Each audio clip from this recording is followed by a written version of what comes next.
when it rains, it kind of pours on Xbox, and I don't understand some of this.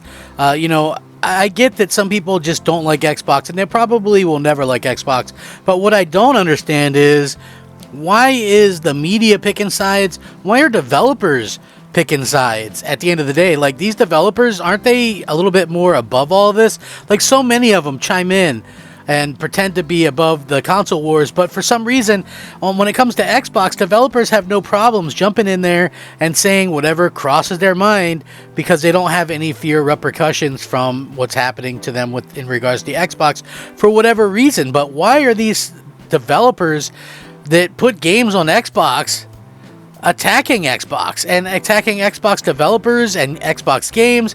This really makes no sense, and it really makes me kind of sad and feel bad for the state of the industry right now, because so many people want to go, oh, we're above console wars, we're above this, we're above that, but then at the end of the day, we're not really proving that they're above any of this stuff when you have developers chiming in on this stuff, and it really kind of grinds my gears, so to speak, But I want to get into this because I felt like this is a damn good topic to talk about. No developers should be bashing other developers in particular, right? So one of the Redfall's developers expressed that she's very sad at the industry's reaction to the game's release, one of the most talked about stories of the moment. One of Redfall's developers used Twitter to express her sadness at how industry colleagues reacted to the game's release. Redfall started the year as one of the most anticipated games of the year, with an adventure that would have a lot to please fans such as Borderlands 3 or Far Cry or Wolfenstein, but what happened in practice, however, was a release that fell short of expectations for whatever reasons. Redfall is an open-world game developed by Arcane Studios, known for hits like Prey and Dishonored. Now, in the story, you explore Redfall. I think it's a pretty fun game. An island town in Massachusetts is living a horror scenario after vampires have surrounded the place and blocked out the sun. Redfall players can control one of 4 characters, and they have their own story and abilities. Along with other survivors, players must uncover the mystery behind the vampire's appearance and save the town from the threat, although most of the town, I'm not going to get into that, but it's disappointing that so much hate gets spread out for this, right? Like, honestly, I've never seen so much hate for a game in all my life. And the interesting thing is, as I was talking about this, that Zelda Tears of the Kingdom game come out, and it sits at a 96 Metacritic, right? And everybody loves it, it's great. But I was like, factually, right? Like, the game could be good, but if that was just called, Hojo's Mystical Adventure, what would that game score? Same, different character, but same everything else. What would that game score? And I'm guessing probably 75 Metacritic. But the fact that it's at 96 is because it's a Zelda game, and there's a rub for the Zelda games, right? Like, that's just a factual thing. If any other game, if Microsoft put out a sequel to a game, and it was the exact same map as the first game, had terrible performance, terrible graphics, muddy textures, all this kind of stuff, it would be absolutely obliterated. And people pointed to this Pokemon game on the Switch and go, well, this game had terrible performance and it got low ratings. It's a 72, which is respectable, but the game was completely broken. So Nintendo games, even if they're completely broken, will still get a respectable 72 versus a game that I've not had any issues with. I mean, it doesn't look great like some amazing masterpiece, but certainly more than a 54 or whatever it is. Anyway, the senior 2D artist Sadie Boyd used Twitter to express her sadness at the industry reaction to Arcane's new game, a release that left Phil Spencer disappointed as well. Boyd said that she did not anticipate that her own colleagues would openly mock and be happy about the rough release. The developer also said she feels sad, confused, and disappointed, and called people who take pleasure in the failures of others mean-spirited. Although she tries to stay positive, Boyd revealed that it has been difficult because the negative comments, like they deserved it.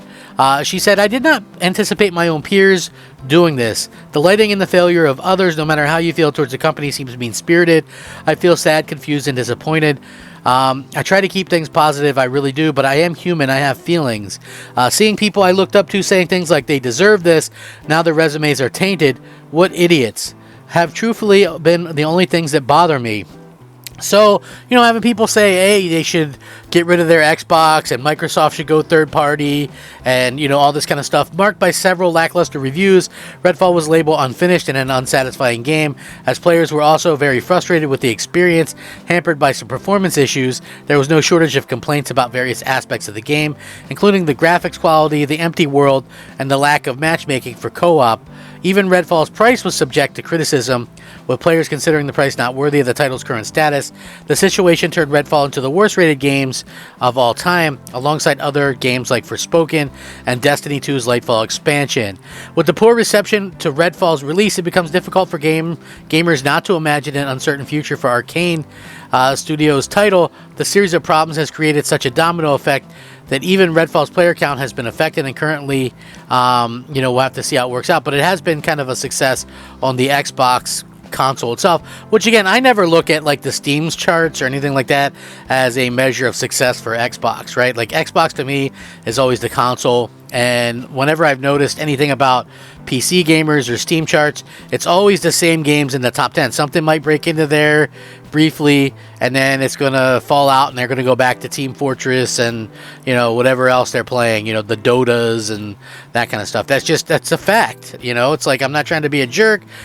If they like those type of games, more power to them, but I'm just being real about it. That's the games that they tend to go back to and care about the most. But the fact that you've got developers, other people in the industry, mocking these developers and making fun of them and actually acting happy that the games are failing or got bad scores, I find that to be pretty sad, to be quite honest with you. And I hope that, everybody kind of understands where I'm coming from this. I think that it's a bad thing. It's not a great thing, and I feel like I feel like Arcane is in a weird spot now. They're going to continue to fix this game, and I think that the game will continue to get better and better. I agree, it probably shouldn't have launched in that state, etc., etc. But at the same time, I feel like people taking pleasure in the review scores are not great people.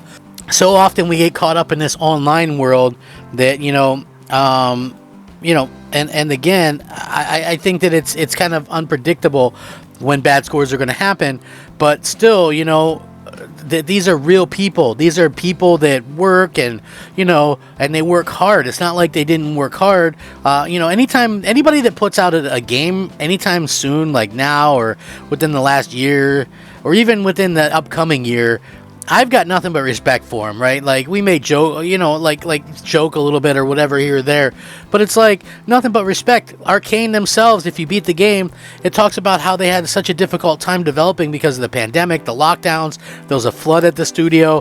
These are things that really affect the games, and it's not just Microsoft. I know everybody wants to pile on like it's all Microsoft's fault and it's all this or that, but honestly, Microsoft has done, I think, a pretty good job at getting some decent games out the door.